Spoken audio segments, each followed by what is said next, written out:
Good morning, Algebra 1. I am going to go over the lesson of multiplying polynomials. You had this lesson on Pearson last week, but from that little quiz I gave on Friday to see how everyone was doing, this did not go so well. So I'm going to go over it again, hoping that when I go over it, you'll understand it better. So let's first talk about, you guys seem to get really confused over all the words that had to do with polynomials. So polynomials is just a fancy word for a bunch of terms all added up and or subtracted. So a polynomial could be x squared plus 2x plus 1. A polynomial could be 3x minus 5. A polynomial could even be 5a squared b minus 2b squared plus 6a minus b. That's also a polynomial. It's not a fun one, but it's a polynomial. Okay, so that is just a fancy word for when I'm adding or subtracting up a bunch of terms. And then they got a little bit more specific where this one, when there's 3, is called a trinomial. Get it? Trinomial. This one, when there's 2, is called a binomial. Get it? Bi is 2, like bicycle, whatever. So 2 terms, 2 of them, binomial. And then if there's 4 or more, then you don't really have a fancy word for it. Pardon me, then it's just called a regular polynomial. So that's the first thing, what they're called. Second thing, how do we multiply them? So some people were fine, but some people definitely were not. So this would be a binomial times a binomial. 2 terms times the other 2 terms. Well, the way to multiply these is every term from this set of parentheses has to multiply with every term from this set of parentheses. Now, the best idea here is to keep yourself organized. So they were making tables and stuff in the Pearson. I just go like this.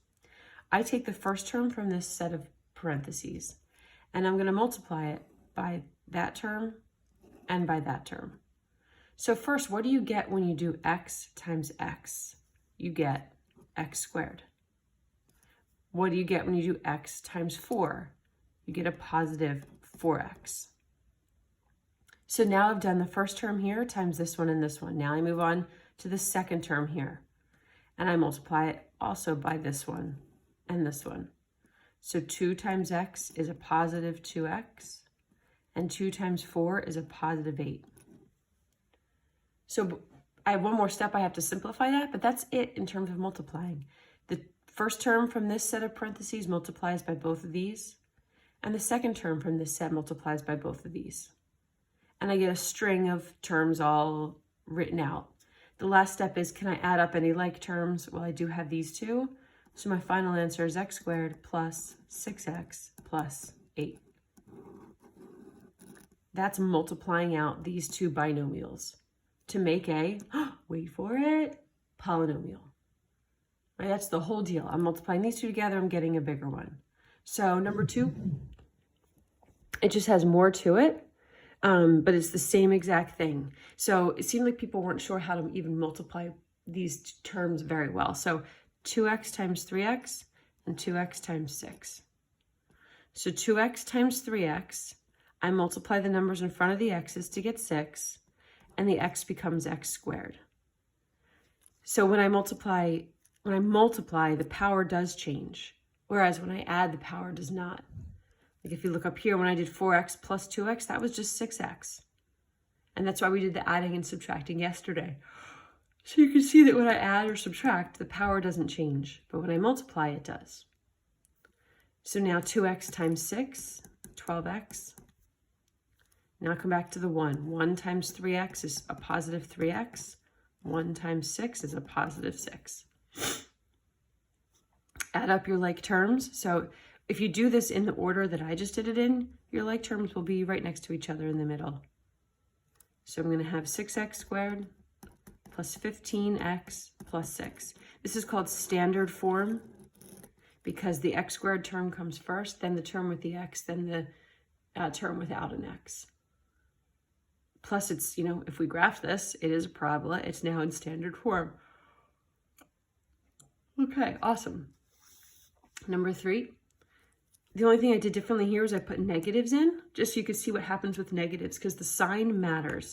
So when you're thinking about your negatives, this 1 is negative when we do our multiplying. If you want to, you can change this to x plus -1. So you keep in mind that the 1 is negative. Same thing here. You can think about this as plus -5. I don't know if you can see that, but that means the 5 is negative. The 1 is negative. So when I'm doing my multiplying, I have to keep that in mind. So multiply x times 2x and x times -5. Remember, in front of the x, there's a understood assumed 1. So 1x times -5 is negative 5x. Now come here, -1 times 2x is a negative 2x. -1 times 5 is a positive 5. So see how I got some negative stuff because this was negative and so was this. But it's still basically the same thing. Now I have these to put together. Well, I have a negative 5x and a negative 2 gives me a negative 7x plus 5. Final answer. Why don't you try number 4? Pause the video, try number 4. I'm going to write the answer up. So pause it because I'm going to write the answer and then you're going to see it. Then you're going to be like, wait, you went too fast. I'm going to be like, I told you to pause it. I know a lot of you said you missed math class. I hear you. I know even if you didn't say you missed math class, there's a part of you that misses math class.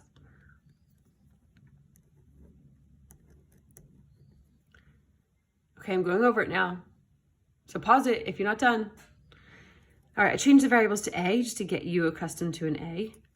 This 6, remember, is a plus -6, so the 6 is negative. This guy is fine, he's 3. All right, you don't have to change this to plus -6. You just got to keep in mind that that 6 is negative. So 5a squared plus 15a minus 6a minus 18. Final answer, 5a squared. Put these together, I get plus 9a minus 18. You just multiplied 2 binomials. Boom. Don't go anywhere. There's another side to the notes. Special cases. Duh, can't forget the special cases. All right, so I'm going to only go over one special case because I think this is the most important.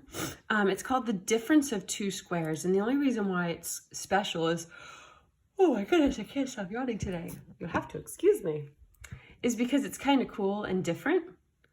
So the difference of 2 squares, the example would look like this. Still 2 binomials multiplying together. But the first one's going to be x plus a number. And the second one's going to be x minus that same number.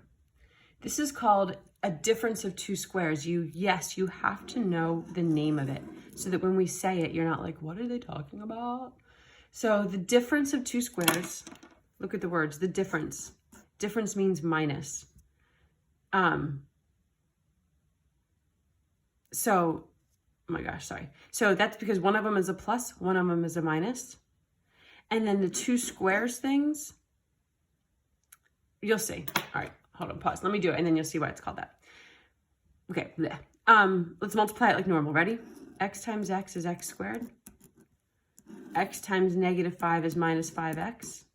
Go to this guy. 5 times x is positive 5x. 5 times -5 is minus 25. OMG. What happens to these? OMG, they make a 0. Oh, no. What do we do? -5x plus 5x. That's 0. So I'm left with x squared minus 25.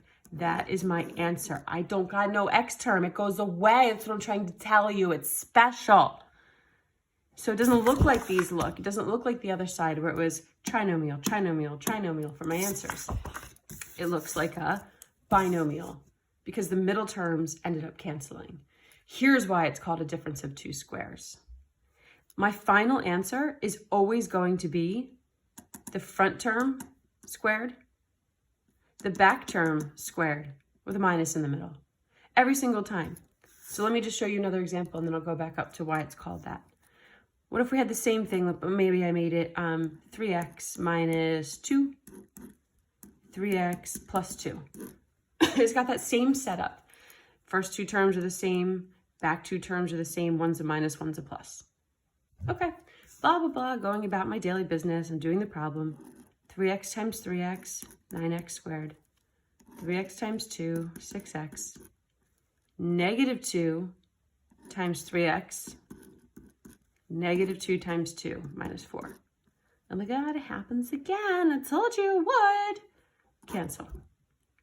And I'm left with 9x squared minus 4. And again, I'm left with a binomial. And check it out.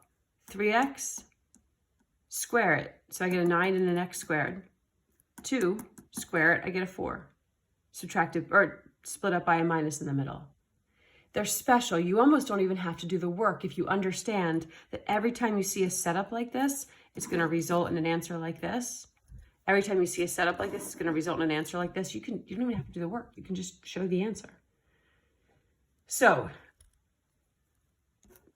we'll try one more, but let me just back up. So when you see the front numbers are the same, the backs are the same, and the only thing different is one's a plus, one's a minus, it's going to result in a difference of 2 squares. So be careful. It has to be a plus and a minus. It doesn't work if it's plus, plus, or minus, minus. It has to be one of each. Okay? So could you do this without work? If I said 2x plus 1, 2x minus 1. You see, oh my gosh, this is going to be that difference of 2 squares. The first number is going to be 2x squared, so 4x squared. The second number is going to be 1 squared, which is 1, and we're going to be separated by a minus. Done. Just a little shortcut, just a little special case.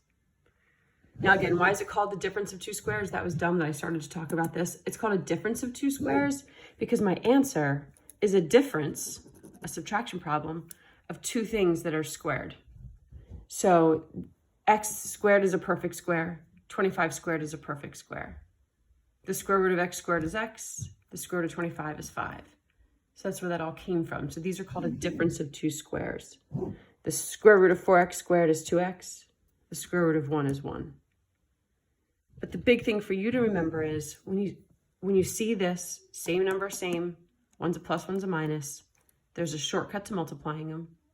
And my answer, or my problem, is called a difference of 2 squares. It's the terminology you want to get used to.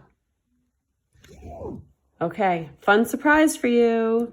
Your assignment, wait for it, 2 Khan Academies. Yay, hooray, stars, excited. Yes, your grade counts, so get a good grade, do it over if you have to, but every person gets a different problem, so you can't work together, sorry. I hope you have a great day. Post a flip grid. Maybe I'll post another one today just for fun, and I'll catch you. See, we don't have class tomorrow, because tomorrow is day uno, so I will catch you on Thursday. I'll even start the morning. Have a great day.